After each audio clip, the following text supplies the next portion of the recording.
पाऊस लांबला, महागाई वाढली आणि ट्रम्पचे टॅरिफ सामान्य माणसाला आता बसणार तिहेरी फटका। एकीकडे मान्सून उशिरा येतोय, दुसरीकडे भाजीपाला, डाळी आणि इंधनाच्या किमती वाढण्याची भीती व्यक्त केली जात आहे। त्यातच अमेरिकेचे राष्ट्राध्यक्ष डोनाल्ड ट्रम्प यांच्या नव्या टॅरिफ धोरणामुळे भारतीय निर्यातदारांवरही दबाव वाढू शकतो। म्हणजे सामान्य भारतीयांसमोर एकाच वेळी 3 मोठी आव्हानं उभं राहण्याची शक्यता आहे। नेमकं काय घडलंय आणि याचा आपल्या खिशावर किती परिणाम होऊ शकतो, आजच्या व्हिडिओमध्ये आपण हे संपूर्ण चित्र समजून घेणार आहोत। नमस्कार, मी अनुष्का आणि तुम्ही पाहताय राज्य लोकतंत्र। भारताची अर्थव्यवस्था आजही मोठ्या प्रमाणावर शेतीवर अवलंबून आहे। देशातील लाखो शेतकरी आणि जवळपास निम्मी शेती पावसाच्या पाण्यावर अवलंबून आहे। त्यामुळे मान्सून हा केवळ हवामानाचा विषय नसून तो देशाच्या अर्थव्यवस्थेशी थेट जोडलेला आहे। यावर्षी मान्सूनचे आगमन काही भागात अपेक्षेपेक्षा उशिरा झाले असून हवामानातील बदल आणि एल निनोच्या संभाव्य प्रभावामुळे पावसाच्या प्रमाणाबाबत चिंता व्यक्त केली जात आहे।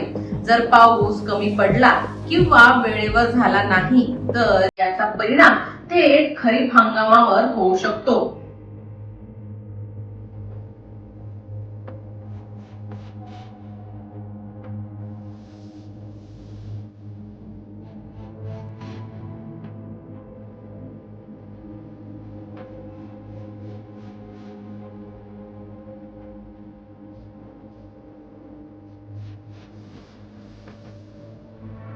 पाऊस कमी पडल्यावर सर्वात पहिला परिणाम शेती उत्पादनावर होतो।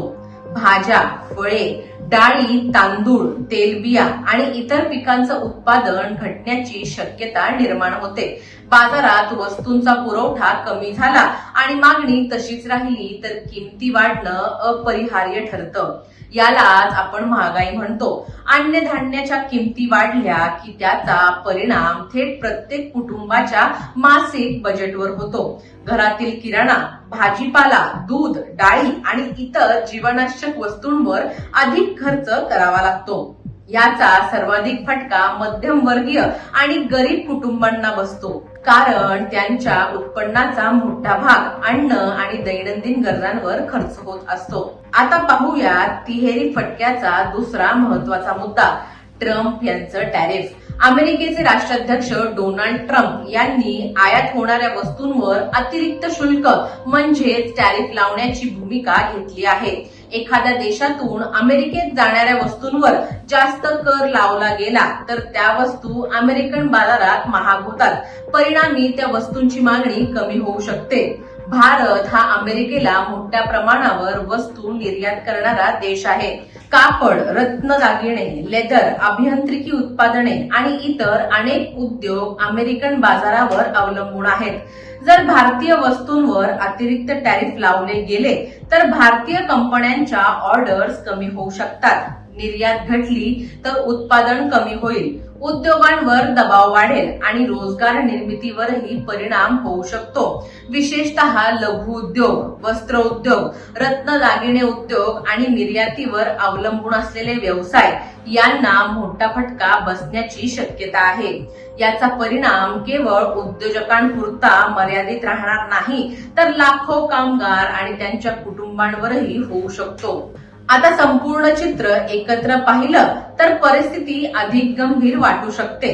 पहिलं आव्हान म्हणजे कमकुवत किंवा उशिरा येणारा मान्सून, दुसरं आव्हान म्हणजे वाढत्या महागाईची शक्यता आणि तिसरं आव्हान म्हणजे जागतिक व्यापारातील अनिश्चितता आणि ट्रम्प यांचे टॅरिफ धोरण। जर एका बाजूला शेती उत्पादन कमी झालं आणि दुसऱ्या बाजूला निर्यात क्षेत्रावर दबाव वाढला तर देशाच्या आर्थिक वाढीचा वेग मंदावू शकतो। ग्रामीण भागातील उत्पन्न घटू शकतं, रोजगाराच्या संधी कमी होऊ शकतात आणि ग्राहकांची खर्च करण्याची क्षमता कमी होऊ शकते। म्हणूनच भारतासमोर सध्या एक मोठं आर्थिक आव्हान उभं आहे. आकाशातून कमी पडणारा पाऊस, बाजारात वाढणाऱ्या किमती आणि जागतिक व्यापारातील नव्या अडचणी यांचा सामना करण्यासाठी सरकार, उद्योग आणि शेतकरी या तिन्ही घटकांची कसोटी लागणार आहे. पुढील काही महिने भारतीय अर्थव्यवस्थेसाठी अत्यंत महत्वाचे ठरणार आहेत. तुमच्या मते यावर्षी महागाई किती वाढू शकते? ट्रम्प यांचा टॅरिफ धोरणाचा भारतावर मोठा परिणाम होईल का? तुमचं मत आम्हाला कमेंट्समध्ये नक्की सांगा. व्हिडिओ आवडला असेल तर लाईक, शेअर आणि चॅनलवर नवीन असाल तर चॅनलला सबस्क्राईब करायला विसरू नका. धन्यवाद. दैनिक राज्य लोकतंत्र.